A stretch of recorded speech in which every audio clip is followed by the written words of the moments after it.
Hi hello నమస్తే, నేను మీ కట్ట కార్తిక్.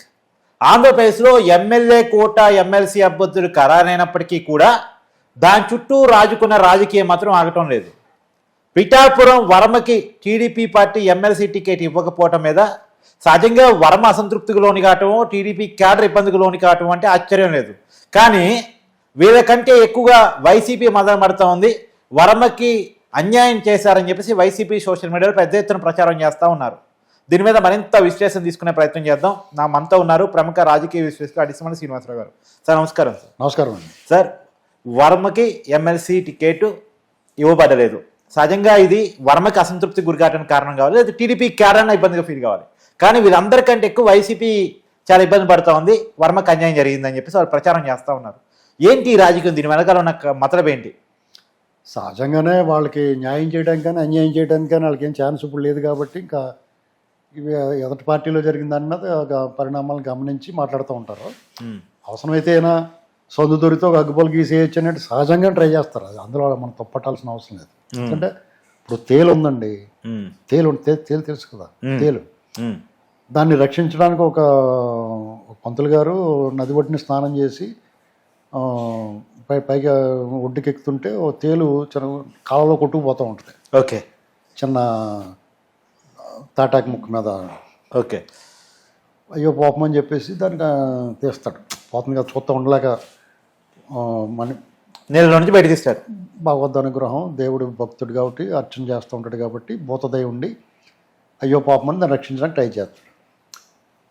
తేలు కరుస్తుంది ఆయన్ని. ఓకే, మరి అప్పుడు అయినా సరే దాన్ని చెప్పుతో కొట్టి చంపేయకుండా వదిలేస్తాడు.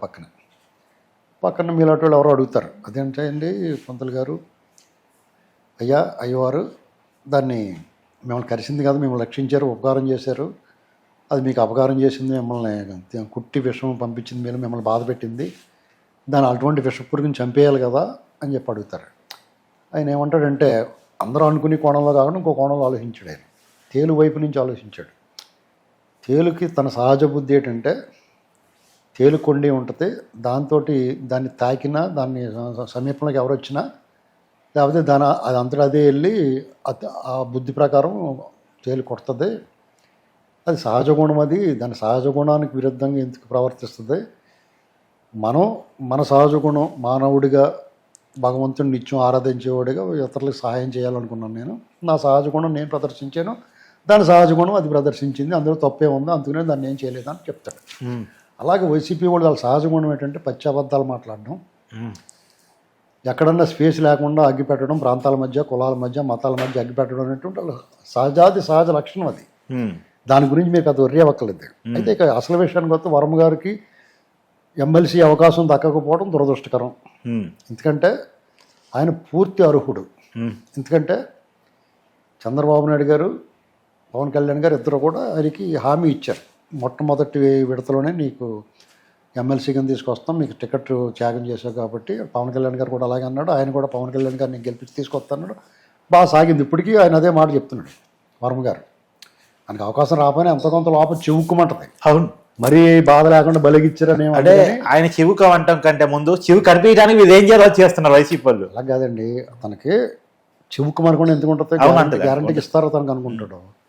ఒకవేళ రానప్పుడు అయ్యో ఈసారి రాలేదండి ఎంతో కొంత చివుక్కుమంటది కదా, దాన్ని మళ్ళీ ఆయన సర్దుకున్నాడు. చంద్రబాబు నాయుడు గారు, లోకేష్ గారి మీద నమ్మకం ఉంది, వాళ్ళు అడుగు జడలు నడుస్తాం, పార్టీని బలోపేతం చేస్తాం, అది ఆయన చెప్పాల్సిన వివరణ చెప్పుకున్నాడు. ఇక్కడ ఆయనకి బాధ ఉన్నా లేకపోయినా ఈ రెండు పార్టీలకి, చంద్రబాబు నాయుడు గారు టీడీపీకి, జనసేన పవన్ కళ్యాణ్ గారికి ఆ క్రెడిబిలిటీ విషయంలో కొంచెం దెబ్బ బ్రేక్ పడుతుంది. చిన్న బీట పగులు ఆ క్రెడిబిలిటీకి. ఎందుకంటే వీళ్ళు మాట ఇచ్చారు ఇవ్వలేదండి. అయితే ఈ వాళ్ళతోటి ముగిసిపోలేదు కదా కథ. అవును, ఇంకా 4 ఏళ్ళు ఉంది, ఇంకా బోలైన అవకాశాలు ఉంటాయి. ఏమో రాజ్యసభ పంపిస్తారేమో తెలుసు. ఇప్పుడు అది చెప్తానండి, ఎమ్మెల్సీ ఇస్తే ఒక నియోజకవర్గంలో ఒక ఎమ్మెల్యే, మంత్రి, డిప్యూటీ సీఎం ఒక పవన్ కళ్యాణ్ గారు ఉన్నారు. ఇక్కడ ఈయన ఎమ్మెల్సీ, అదే నియోజకవర్గానికి చెందిన వ్యక్తి. అక్కడ మళ్ళీ ప్రోటోకాల్ ఇబ్బంది లేకుండా ఈయన ఏకంగా రాజ్యసభ పంపిస్తారేమో 6 ఏళ్ళు. కాబట్టి ముందే తొందరపడి ముందే కొయ్యకూడదు. సహజంగానే కొంత అసంతృప్తి ఉన్నమాట వాస్తవం. ఇక టీడీపీ ఇచ్చిన ఎమ్మెల్సీలు చూసుకుంటే 2 బీసీలకి ఒక ఎస్సీకి ఇచ్చారు. అవును. వాళ్ళ పార్టీ వరకు వాళ్ళు సామాజిక న్యాయం పాటించారు. కొంతమందికి అవకాశం ఇంకా ఇవ్వాల్సిన వాళ్ళు ఉన్నారు, వాళ్ళకి ఇవ్వలేదు. ఉమా గారు ఉన్నారు, ఇంకా 300 మంది ఉన్నారు, చాలామంది ఉన్నారు ఇంకా ఇవ్వాల్సిన వాళ్ళు. అవును. వాళ్ళందరికీ మర్చిపోయి బీటీ నాయుడికి 2సారి ఇచ్చారు అంటే దానికి మరి వాళ్ళ కారణం, మనకు తెలియని కారణాలు ఉండొచ్చు, లేదా పార్టీకి మనకు తెలియకుండా ఆయన చాలా పనిచేసి ఉండొచ్చు. అలాగే బేదా రవిచంద్ర యాదవ్ కమ్యూనిటీ నుంచి ఆయనకి ఇచ్చి ఉండొచ్చు. ఏంటండి ఆయన మరి పార్టీలో చాలా నుంచి ఉన్నాడు, తెలుగు యువత పనిచేసాడు. ఆయన లోకేష్ గారు పాదయాత్ర కూడా బాగానే పనిచేసాడు, అన్నీ చేశారు. అయితే అగ్రెసివ్గా జగన్మోహన్ రెడ్డి పరిపాలన మీద, అరాచకాల మీద అగ్రెసివ్గా యుద్ధం అయితే చేయలేదు, అందులో గ్యారంటీ అది. మీకు అలా అగ్రెసివ్గా ఫైట్ చేసిన వాళ్ళు కొంతమందికి అవకాశం రాక జైలుకి కట్టేయాలి, అతనేం జైలుకి కట్టేయం వెళ్ళలేదు. ఈ జైలుకి కట్టేయాలని వాళ్ళకి మాకు వచ్చి ఉంటే బాగుండు అనుకుంటారు. యుద్ధం కదా చేశారు వాళ్ళు. కానీ తెలుగుదేశం పార్టీ ఇలాంటి పార్టీ, రాజకీయ పార్టీ ఈ దేశంలోనే అరుదైన పార్టీ. వాళ్ళు సామాజిక న్యాయం విషయంలో పెర్ఫెక్ట్గా ఉంటారు. అసలు ఎక్కడ కూడా తూకం ఎత్తారు జాగ్రత్తగానే. ఆ విషయంలో మనం ఆ పార్టీ వరకు వాళ్ళు తప్పట్లేం, ఆ అధిష్టానం వాళ్ళ ఇష్టం. ఇక బీజేపీ దగ్గరికి వచ్చినట్టుగా వాళ్ళు మిత్రపక్షం కూటమిగా ఒకటి జనసేనకి, ఒకటి బీజేపీకి ఇచ్చారు. జనసేన నుంచి ఆల్రెడీ నాగబాబు గారికి మంత్రి పదవి డిక్లేర్ చేసి ఉన్నాడు, ఈయన చంద్రబాబు గారు డిక్లేర్ చేశాడు. మరి అటువంటిప్పుడు ఎమ్మెల్సీ అవకాశం ఇచ్చారు, మంత్రి పదవి వర్గంలో తీసుకుంటారు. ఇంకా దానికి కూడా అందరూ ఊహించిందే కాబట్టి పెద్ద ఇది లేదు. మధ్యలో ఆయన రాజ్యసభకి వెళ్తాడో లేకపోతే కార్పొరేషన్ చైర్మన్ అవుతాడో, అలా మంచి మంచి వార్తలు వచ్చినాయి, కానీ ఇది కన్ఫర్మ్ అయిపోయింది. ఇక బీజేపీకి ఇచ్చిన ఎమ్మెల్సీ వాళ్ళకి ఒకటి కేటాయించారు. బీజేపీకి 8 మంది ఎమ్మెల్యేలు ఉన్నారు కదా సార్, నిజానికి కేటాయించాల్సిన అవసరం లేదుగా. మీకు అక్కడ ఎమ్మెల్యే లెక్క ఉండదండి, అదే వాళ్ళకి కూటమి, కూటమిలో వాళ్ళు అడుగుంటారు మాకు ఒకటి ఇవ్వండి అని. సరే అని ఒకటి ఇచ్చారు. వీళ్ళు ఇచ్చినప్పుడు ఆఖరి నిమిషం వరకు ఎవరికి ఇస్తున్నారు వీళ్ళకి కూడా తెలియదు. ఆఖరి నిమిషంలో అది బీఫామ్ వచ్చింది, చూశారు కదా, ఆగమేఘాల మీద వచ్చాడు, విమానాల్లో గట్ట వచ్చారు వాళ్ళు వీళ్ళు అందరూ వచ్చి ఆ బీఫామ్ పట్టుకుని 15 నిమిషాలు 20 నిమిషాల ముందు వచ్చి నామినేషన్ వేసాడని నాకు కూడా తెలియదు, సోమవారం పొద్దుందాకా అన్నాడు అతను. ఎవరో సోమవీర్రాజు. అంటే ఇందులో మనం తెలుగుదేశం పార్టీని కానీ వీళ్ళని ఎవరిని కూడా నిందించాల్సిన అవసరం లేదు, ఫస్ట్ పాయింట్. పైగా బీజేపీకి కూటమిలో పార్టీకి వాళ్ళ పార్టీకి ఇచ్చారు.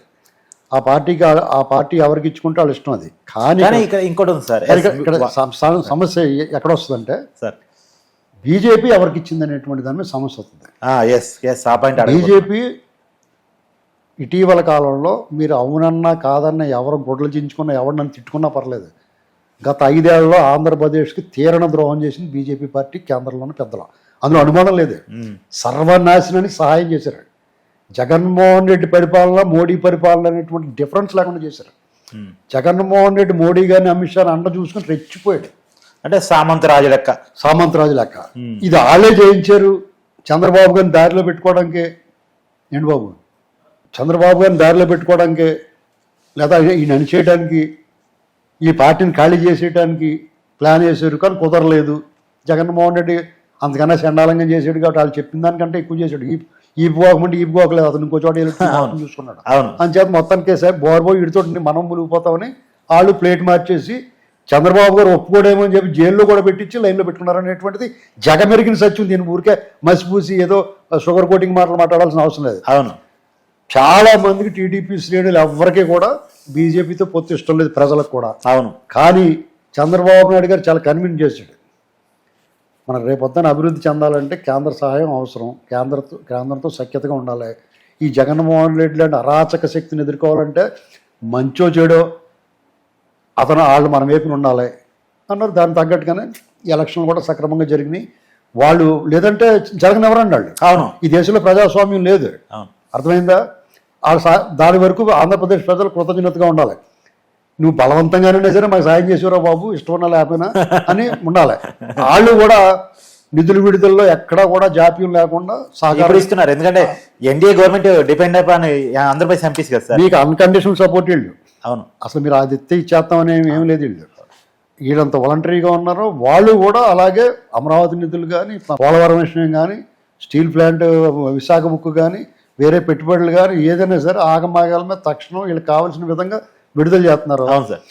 ప్రపంచ బ్యాంక్ నుంచి వేరే వాళ్ళు కేంద్రం గ్రాంట్, ఇది గ్రాంట్ కింద లెక్క, అప్పు మేము కట్టుకుంటాం, ఆంధ్రప్రదేశ్కి ఏమీ సంబంధం లేదని చెప్తున్నారు. అవును, అంతవరకు రైల్వే జోన్ లాంటివి కూడా చాలా చాలా 10 ఏళ్ల నుంచి వెనక్కి పెండింగ్లో ఉన్నాయి కూడా వాళ్ళు క్లియర్ చేస్తున్నారు. అవును, చంద్రబాబు నాయుడు గారు చాలా గౌరవ మర్యాదలు దొక్కుతున్నాయి, వాళ్ళతో సఖ్యత బాగుంది. ఇవన్నీ బాగున్న సమయంలో ఆంధ్రప్రదేశ్ ప్రజల్లో గత 5 ఏళ్ళ నుంచి బీజేపీ మీద ఉన్న విముఖత, వ్యతిరేకత, ఆక్రోశం, ఆగ్రహం ఇవన్నీ మెల్లమెల్లగా తగ్గుతున్నాయి. అవును. అలాంటి టైంలో మీకు మా మీద కోపం తగ్గటం ఏంటరా, మేము మిమ్మల్ని పీడించి తింటాం, మీకు పెంట చేసుకుంటాం, మేము ఉన్నాం కదా అని వాళ్ళు ఇతను తెచ్చిపెట్టారు. అది అర్థమైంది మీకు. సోమవీర్రాజు అనేటువంటి కూడా ఆంధ్రప్రదేశ్ ప్రజలకు ఎవరికి నచ్చడు, ఒక్క సైకో బ్యాచ్ జగన్ బ్యాచ్ తప్ప. నేనేమనుకుంటున్నానంటే అతను వైసీపీ పేరుకి బీజేపీ కానీ జగన్ మనిషి కానీ, జగన్కి వైసీపీ కూడా ఒక ఎమ్మెల్సీ వచ్చిందని నేను అనుకుంటున్నాను. అందరూ అదే అనుకున్నారు సార్. దాని ఇది ఓపెన్ గా మాట్లాడుకోవాలి. అవును. ఇప్పుడు మళ్ళీ డిప్లొమాటిక్ గా కూటమి ప్రభుత్వం కాబట్టి అందరూ సహకరించాలి, ఇలాంటి డిప్లొమాటిక్ గా చెప్పమంటే చెప్తాను. ఏంటండి సార్, ఇది ఒరిజినల్. ఏంటంటే వాళ్ళు అనుమానాలు ఉంటున్నాయి. మీకు పుండి మీద లేకపోతే ఏదో కెలికినట్టుగా మనోహర్ గారు ఒక వ్యాఖ్య చేసాడు, మాది చంద్రబాబు గారు ముఖ్యమంత్రిగా ఉన్నారంటే పవన్ కళ్యాణ్ గారే కారణం. ఇలాంటి మాటలు అసలు వాళ్ళిద్దరి మధ్య ఎప్పుడు తేడా లేదు. జనసేన టీడీపీ మధ్య చంద్రబాబు గారు పవన్ కళ్యాణ్ గారి మధ్య బ్రహ్మాండంగా ఉంది బాండింగ్. ఆ మాట అనవసరం ఆయన మాట్లాడేది. మనోహర్ గారు పొద్దుధర్మంలో అనవసరం అది. అది వాళ్ళు ఏం చెప్తున్నారు, ఎవరన్నా మాట్లాడితే వాళ్ళకి అసలు మేము క్షమించం, టాలరేట్ చేయమని చెప్తున్నారు. మరి అలాంటి మాటలు మాట్లాడచ్చా? టీడీపీ వాళ్ళు నోరు మూసుకున్నారు, ఎవడో మాట్లాడటం. అవును. ఇదే టైంకి మళ్ళీ సోమవీర్రాజుని పంపడం అది ఒక నెగిటివ్ సైన్ పంపిస్తుంది. అంటే అప్సెకునులాగా బొబ్బుల బొబ్బు తాండ్రబాబురాడు ఇద్దరికి వెళ్ళేటప్పుడు తీతు వరుతుంది, తీతు పక్షి అపశకున పక్షి అంటాడు. అలాగే ఇతను తయారయ్యాడు. మరి ఇతని ప్రవర్తన ఎలా ఉంటుందో చూడాలి. గతంలో ఇతని ప్రవర్తన బాగోలేదు. ఎమ్మెల్సీగా టీడీపీ కూటమి నుంచి అప్పుడు కూడా ఎన్డీఏ నుంచి అవకాశం ఇచ్చిన చంద్రబాబు నాయుడు గారికి ఎక్కడా కూడా మా గౌరవ మర్యాద ఇవ్వకుండా నోటుకొచ్చినట్టు మాట్లాడాడు. అతను ఎమ్మెల్సీగా ఉండగాను చంద్రబాబు గారి మీద గోలెట్టాడు. అయిపోయిన తర్వాత ప్రభుత్వం పోయిన తర్వాత జగన్ వైసీపీ వాళ్ళ కంటే ఎక్కువ విమర్శించాడు. మిగతా బీజేపీ వాళ్ళు కొంతమంది మాట్లాడకపోయినా అమరావతి విషయంలో కానీ, పోలవరం విషయంలో, అవినీతి విషయంలో కానీ 4 ఆకులు ఎక్కువ చదివాడు. విజయసాయి రెడ్డితో కలిపి ఆ ఇత్తడి తపేళ మొఖం స్వామి ఉన్నాడు కదా వైజాగ్లో, ఆడ దగ్గర రోజులు కూర్చునేవారు సోమవీర్రాజు సార్. మరి అటువంటి పరిస్థితుల్లో సోమవీర్రాజు మీద టీడీపీ వాళ్ళకి ఎవరికి కూడా 1% కూడా సాఫ్ట్ కార్నర్ ఉండదు. అవును. ఇంకోటి సామాజిక న్యాయం విషయంలో సోమవీర్రాజు మొన్న ఒక 2 ఎమ్మెల్సీలు జరిగినాయి. అవును. టీడీపీకి సంబంధించి పట్టభద్రులతో 2, అవును, ఈ ఒక 5, 7 ఆటలో ఏ క్యాస్ట్కి ఎవరెవరు ఎన్ని ఇచ్చారో ఒకసారి చూసుకుంటే సరిపోద్ది. సామాజిక న్యాయం ఎవరు బాగా చేస్తున్నారో ఏటో ఇది వాళ్ళకి మైనస్ అవుద్ది బీజేపీ లాంటి పార్టీలకి. ఎందుకంటే వాళ్ళు ఇక్కడ విస్తరించాలనుకుంటున్నారు. విస్తరించకపోయినా ఈ పార్టీలతో కలిసి ఉండాల్సి వచ్చినా రేపొద్దున భవిష్యత్తులో ఇప్పుడు సోమవీర్రాజు గారి ప్రవర్తన బాగుందనుకో, పద్ధతిగా ప్రజాస్వామ్యయుతంగా గత ఇప్పుడు చంద్రబాబు గారు మోడీ గారు వాళ్ళని విమర్శించుకున్నారు, అయినా సరే కలిసి తిరుగుతున్నారు. అలాగే సోమవీర్రాజు గారు మీరు చెప్తున్నాను కొనసాగింపు ఒక మాట చెప్పండి. సోమవీర్రాజు, విష్ణువర్ధన్ రెడ్డి పోయినసారి కూటమి పూర్తి కట్టిన తర్వాత యాక్టివ్గా లేరు. వాళ్ళు ఎక్కడ రాజకీయాల్లో యాక్టివ్గా వచ్చి మాట్లాడింది కూడా లేదు కూటమి సపోర్ట్గా. మరి అలాంటి వ్యక్తుల్ని మళ్ళీ ఎంకరేజ్ చేయడం అంటే మళ్ళీ పాత పోకడకు వెళ్తున్నారా అని బీజేపీ. అది బీజేపీ సమస్య అండి. మీకు వాళ్ళు ఇక్కడ ఉండాలా వద్దా అనుకునేది వాళ్ళ సమస్య. ఇప్పుడు వాళ్ళు చాలా జాగ్రత్తగా పెంచాలి మొక్కను. ఇక్కడ ఎన్నాళ్ళు మోస్తారో రేపు పొద్దున్న వచ్చి ఎలక్షన్కి ఎవరు మోస్తారో ఎవరికి తెలియదు. అదేనండి, అర్థమైందా? జగన్ అంత అరాచకం వీళ్ళు చేరిగాడు. చంద్రబాబు గారు చచ్చినా జగన్మోహన్ రెడ్డి ఓటేడు, ఎవడు చంద్రబాబు గారికి ఓటేస్తాడు. ఎవడన్నా ప్రశాంతంగా రిలాక్స్డ్గా ఉన్నాం కదా మనం. అని ఎంతోమంది అభివృద్ధి చేస్తున్నాడు, 1 తరగతి జీతాలు ఇచ్చేస్తున్నాడు, పెన్షన్లు ఇస్తున్నాడు, సంక్షేమం 100 చేస్తారని 80 అన్నా చేస్తాడు. అటువంటి అప్పుడు నొప్పి ఏంటి ఎవరికన్నా? వీళ్ళు ఎంత కుట్రలు చేసినా ఏం తప్పదు. అర్థమైందండి?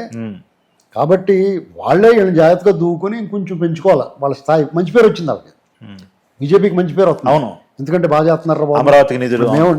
నేను కూడా సాటిస్ఫైయింగ్గా వాళ్ళు మనం భయపడడం కానీ బ్రహ్మాండంగా చేస్తున్నారు అనుకున్నాం. మీరు అంత సంతోషంగా ఎందుకుంటారా మీకు అని చెప్పేసి దిష్టి బొమ్మను పంపాలి కాబట్టి పంపారు వాళ్ళు. ఏంటండి ఇప్పుడు నెక్స్ట్ జీవీఎల్కి ఒక రాజ్యసభ ఇలాంటివన్నీ మనం ఎక్కువ ఆశ్చర్యపోక్కలేదు వచ్చినా కానీ. అర్థమైందా మీకు? అది పరిస్థితి. కాబట్టి ఎక్కువ టెన్షన్ పడకండి. ఎందుకంటే చంద్రబాబు నాయుడు గారికి, లోకేష్కి, లేకపోతే కూటమిలో ఉన్న నాయకులకి తెలియదా సోమవీర్రాజు అలాంటి మీకు నాకు తెలిసిపోయినప్పుడు వాళ్ళకి తెలియదా?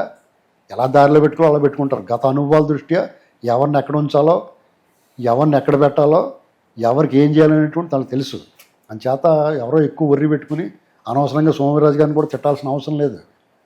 ఏదో లెక్క వచ్చింది, భలే వచ్చింది, ఆయన అభినందించండి, సంతోషపడతాడో. ఎన్నాళ్ళు బీజేపీని నమ్ముకుని ఉన్నాడో, అక్కడ మనం మెచ్చుకోవాల్సింది ఏంటంటే బీజేపీ పార్టీని, వాళ్ళని నమ్ముకున్న ఉన్న కార్యకర్తకి ఎవరు ఏమనుకున్నా వాళ్ళ పార్టీ ఇమేజ్ పోతున్నా సరే వాళ్ళకి అవకాశం ఇస్తున్నారు. అక్కడ మనం పాజిటివ్గా బీజేపీకి మార్కులు వేయాలి. దాన్ని మిగతా పార్టీలు ఆదర్శవంతంగా తీసుకోవాలి. Yeah, thank you sir.